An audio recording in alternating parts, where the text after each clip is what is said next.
이맘때 되면 여기저기에서 연말 세일 막 들어가죠. 우리나라는 코리아 세일 페스타, 미국에는 블랙 프라이데이, 중국에서는 광군제, 여러 가지 이름으로도 부르는데요. 50% 할인, 최대 70% 할인, 진짜 그거 맞는 걸까요? 사실은 속는 경우가 많죠.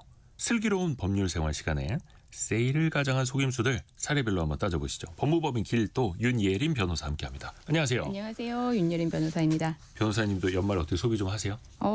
조금 이번에 가전제품 소소한 거 한두 개씩 샀습니다. 근데 사놓고서 내가 이른바 호갱이 됐구나. 네. 느끼신 적도 있으세요?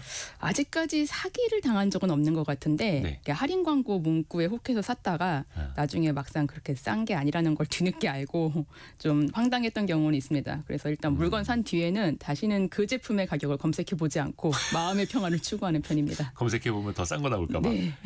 그런 경우 있죠. 그러니까 A라는 쇼핑몰에서 무슨 요즘에 특가 할인 이런 거에서 딱 떠서 들어가 봤는데 가격 검색해보면 딴 데에서 더 싸게 팔기도 하고. 맞습니다. 아파요. 그런 게 지나고 나서 보면. 근데 요즘에 보면 SNS, 인터넷으로 진짜 광고들 정말 많이 뛰거든요.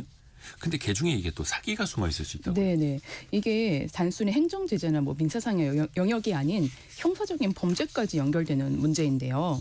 인기 좋은 의류 브랜드나 전자제품의 공식 쇼핑몰을 모방해서 쇼핑몰 홈페이지를 아주 그럴듯하게 만들어서 고객들의 정보를 빼내거나 결제를 유도하는 방식이 좀 성행합니다.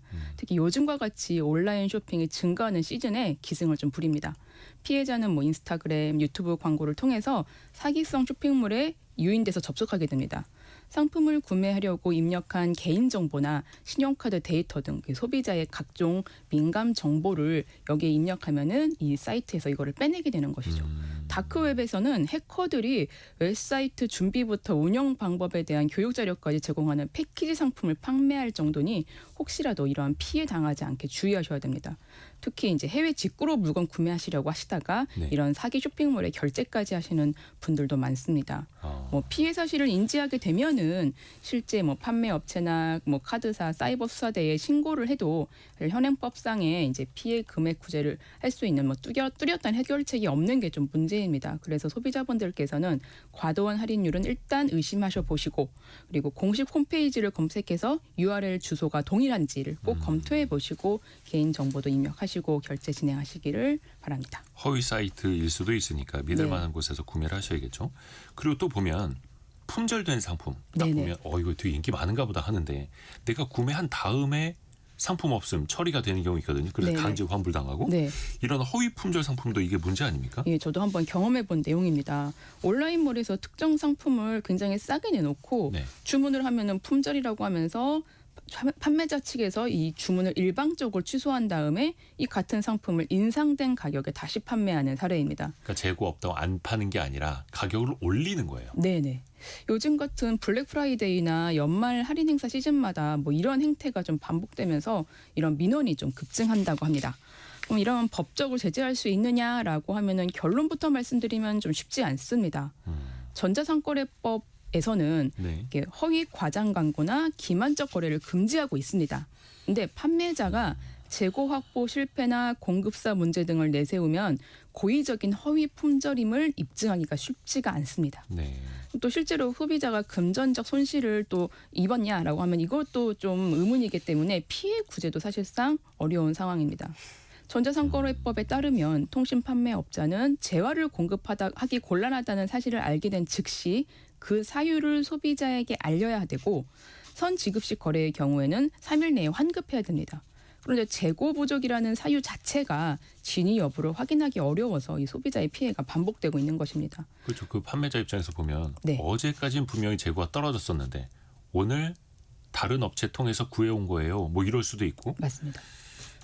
이게 온라인몰에서는 이 문제를 좀 인식하고 이런 유도적으로 가격을 조정하는 사례가 빈번하게 발생할 경우에는 페널티를 준다든 조치를 하고는 있는데 사실 해결에는 한계가 있고 계속 반복되고 있는 사례입니다. 또 온라인 그 쇼핑몰들이 액티브 프라이스라고 해서 실시간으로 가격 변동하는 거를 또 먼저 밀고 나가고 있잖아요. 근데 이게 소비자 입장에서 보면은 최저가 검색하느라고 몇십 분을 들여서 내가 애썼는데 맞습니다. 와 이거 진짜 결제 취소당했을 때 정말 기분 나쁩니다. 네, 맞습니다. 자 그리고 또 하나 할인율 이거 왜 앵커링 효과라는 거 있지 않습니까? 원래 가격은 얼마인데 50% 할인. 그러면은 원래 정가가 50%더 그러니까 2배였던 게 맞는지 이것도 사실 기만당하는 느낌이 좀 들거든요. 네네. 이 온라인 쇼핑몰에서는 뭐 타임세일이라고 하면 우리 또 빨리 클릭해서 구매해야 될 것 같고 또 50% 할인 이러면 이 혜택 끝나기 전에 빨리 구매해야 되겠다 이런 그렇죠. 생각하시잖아요. 그런데 알고 보니까 사전에 가격을 높인 후에 세일을 하는 경우도 있고 아니면 상시 할인하는 상품인데 광고 문구만 타임세일이라고 하는 경우도 있습니다. 이런 것들은 모두 법에 저촉하는 행위로 판단할 수 있습니다. 사전에 가격을 높인 후에 세일을 했다라면은 부당한 소비자 유인으로 볼 수 있고 상시 할인하는 제품을 판매하면서 촉특가 타임세일 같은 문구는 거짓 과장 광고이기 때문에 제재 대상입니다. 그래서 공정거래위원회의 광고 관련 고시에 따르면 이 가격이나 폭이나 인하율을 과장하기 위해서 특별한 사유 없이 20일 이상 실제 거래한 적 없는 가격이나 이미 가격이 떨어져 있는데도 인하전 가격을 종전 거래 가격으로 표시 광고하는 행위를 금지하고 있습니다. 그리고 이제 소비자 오인 방지와 광고의 투명성 강화를 위해서 중요한 표시 광고 사항에 대한 고시를 개정해서 내년 1월부터 시행할 예정입니다. 이거 내년 1월부터 바뀌는 거예요? 네네. 그래서 할인 기준일을 숨기는 행위처럼 소비자가 불리한 정보를 알아내기 어렵게 하는 방식은 앞으로는 완전히 불가하게 됩니다. 그럼 내년부터는 판매자가 판매할 때 그 지금 50% 세일이면은 그 50% 세일한 그 기준일이 언제인지 적어야 되는 거예요? 네. 실제로 그렇게 또 표기가 되는지를 내년부터 잘 봐야겠네요. 자, 그리고 배송 지연. 요 문제로 또 항의하시는 분들 참 많지 않습니까? 네네. 너무 늦게 온다. 그러면 환불하거나 취소할 수 있습니까? 전자상거래로 구입한 제품에 대해서는 7일 이내 청약 철회를 요청할 수 있습니다. 7일 이내. 네.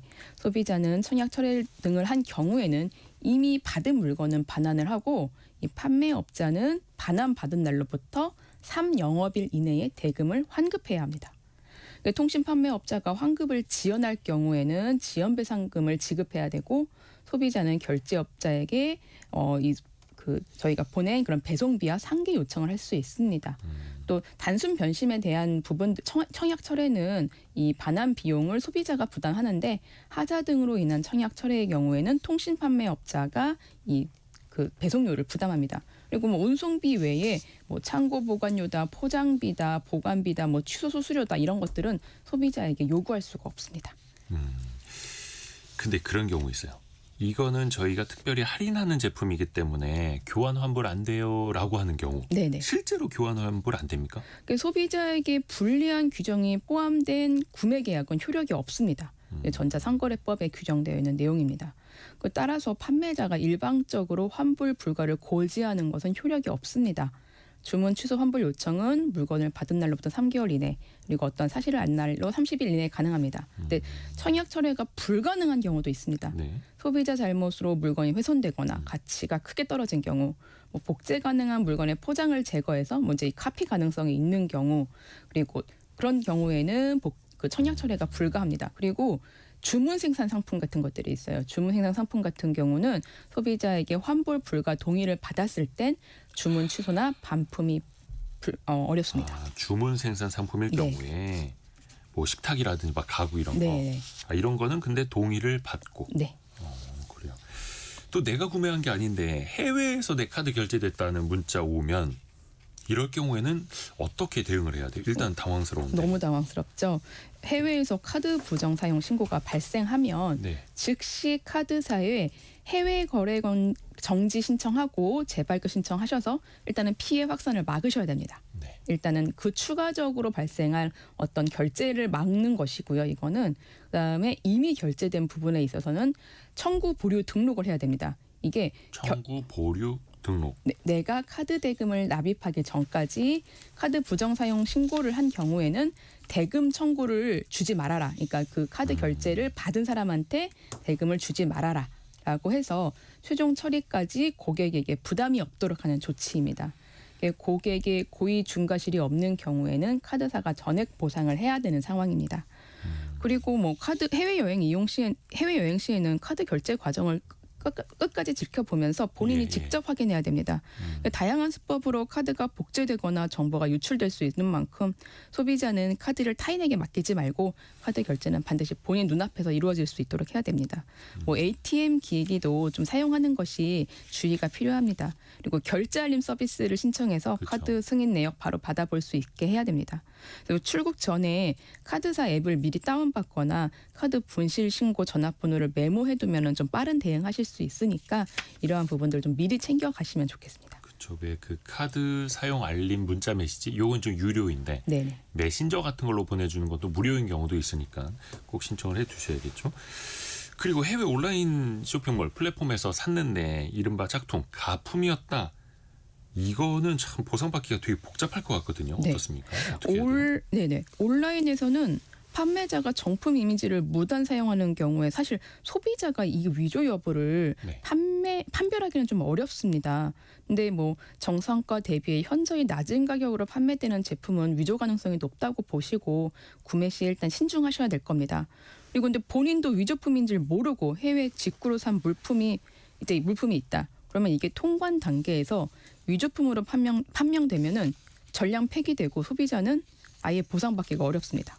이거는 소비자의 어떤 과실 부분도 있다고 보여지는 것이고 또 이 정품에 대한 이 보호를 해야 되기 때문에 전량 폐기되고 소비자는 뭐 가품은 물론 돈도 받기 어렵습니다. 아이고야. 그리고 또 왜 구매 대행 업체들 있지 않습니까? 해외 직구하기엔 조금 복잡하니까 네네. 간편하게 그리고 자기네가 대량으로 구매를 하게 되면 더 싸다 막 이렇게 네. 홍보하는 경우도 있는데 일부지만 이것도 조심할 경우가 있다고요? 네네. 뭐 직구 낯서셔서 뭐 구매 대행 업체 이용하시는 분들 사실 구매 대행 사기 피해가 요즘 증가하는 추세이기 때문에 좀 주의하셔야 될 것 같습니다.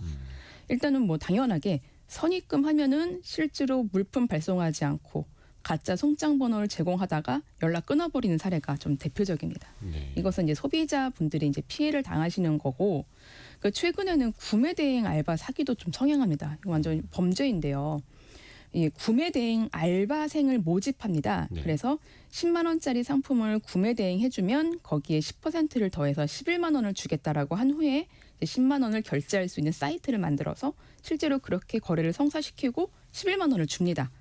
근데 계속해서 그 뒤로 이 일을 하라고 하면서 텔레그램을 접속하도록 하고 가짜 쇼핑몰에 가입시키고 거기서 이제 100만 원짜리 상품 10개를 결제하면은 나중에 10%더 얹어서 주겠다라고 합니다. 그럼 피해자 같은 경우는 구매 대행으로 100만 원을 더 벌 수 있을 거라 생각해서 100만 원을 10번 결제합니다. 아이고. 근데 그 뒤에 이 돈을 달라고 하면 돈 안 주고 연락 끊어버리는 식입니다. 이게 피싱 수법의 하나인데 절대 유인당하시면 안 되겠습니다. 요즘같이 그 쇼핑 증가하는 시즌에는 이런 범죄에 좀 더 당하시기 쉬우니까요. 그렇죠. 네, 꼭 유의하시길 바랍니다. 또 하나가 요게 이제 쇼핑 관련된 이야기는 아닙니다만 가끔 쇼핑몰에 백화점에 폭발물 설치했다라는 장난 혹은 협박 전화 네네. 이것 때문에 또 난리가 나는 경우 있지 않습니까? 네, 이거 제대로 처벌할 방법이 있을까요? 과거에는 이게 좀 약간 장난으로 치부해버리는 경향이 있었는데 요즘에 워낙 이런 범죄들 많으니까요. 네. 올해 3월부터는 형법이 개정돼서 공중협박죄가 신설되었습니다. 예. 공중협박죄는 불특정 또는 다수의 생명이나 신체에 위해를 가할 것을 내용으로 공중을 협박하는 행위를 처벌하는 형법 조항입니다. 5년 이하의 징역이나 2천만 원 이하의 벌금 받을 수 있고요. 상습범은 가중처벌되고 미수범도 당연히 처벌됩니다. 백화점 특성상 또 고객의 안전이 최우선이기 때문에 테러 진위를 떠나서 업장까지 폐쇄하면 손해가 큰 만큼 그렇죠. 좀 강력한 처벌이 필요할 것 같습니다. 근데 이게 형사상 처벌뿐만 아니라 손해배상도 엄청나게 불어야 할 수 있잖아요. 네, 손해배상액은 인과관계를 따져서 해당 사건이 발생한 비용들을 계산하는 방식으로 처리가 될 것입니다. 최근 경찰이 신세계 백화점을 협박한 20대에게 2천만 원대의 손해배상을 청구한 적이 있습니다. 법원이 과거에 살인 예고 게시글을 올린 남성에게 4,300만 원의 손해배상 책임을 인정하는 판결을 내리기도 한 만큼 이번 이 손해배상 판결의 결과가 좀 주목되고 있습니다. 야, 살인 예고 게시글 올린 사람한테 4,300만 원의 배상 책임. 경찰 인력도 동원이 되고 그렇죠. 예. 그래서 이거는 물론 장난을 넘어선 수준이긴 한데 그런 협박 전화에 대해서도 강경하게 대응을 해야 하는 거죠. 윤예린 변호사였습니다. 감사합니다. 감사합니다. 라디오 정보센터 다녀옵니다.